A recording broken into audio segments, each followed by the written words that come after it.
Hey everyone, here I am for my daily or semi-daily AgTech Dogwalk, getting those two crazy mutts. You can hear them barking in the background.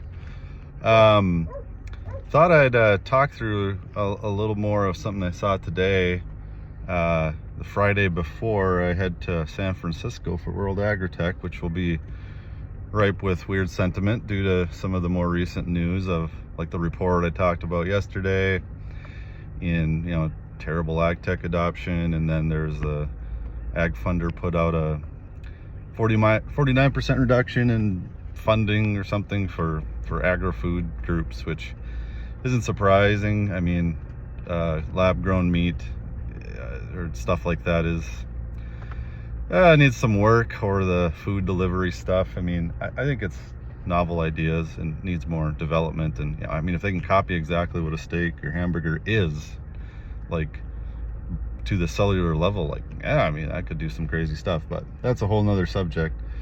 But I was thinking, what if we're going about this all wrong, and maybe we need a really hard talk about how ag technology works. And I'm reminded of another industry that I work in a lot, in the Earth observation industry with satellites and whatnot.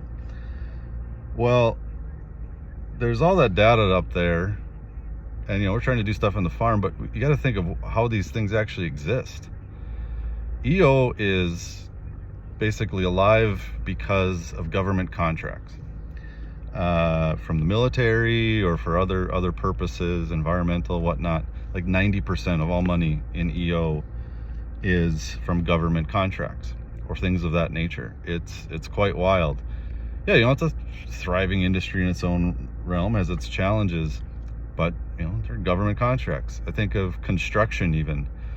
Yes, there are lots of private contracts in that, but then there's like the Infrastructure Act. We're talking hundreds of billions of dollars, and the industry that gains from that and helps it sustain and grow are building highways and bridges and things of that nature.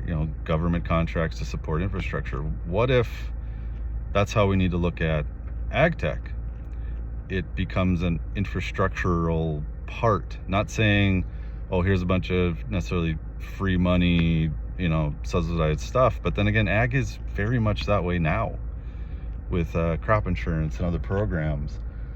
Maybe that is the way that groups need to think about this, or what needs to change, because clearly there's not a lot of money being made in it to support the big ticket items that are needed.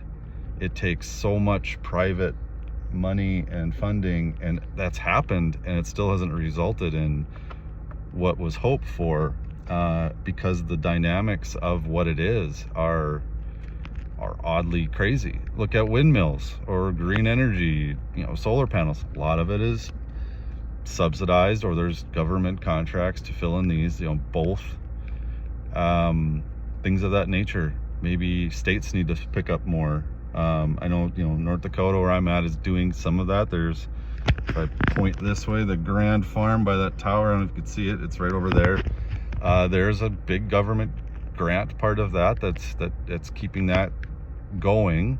Of course, there's rules and things need to be followed, but maybe that's the way to get ag tech going, is thinking this more from a contractual standpoint of base infrastructure, much like other industries rely on through government contracts that people bid on, things of that nature.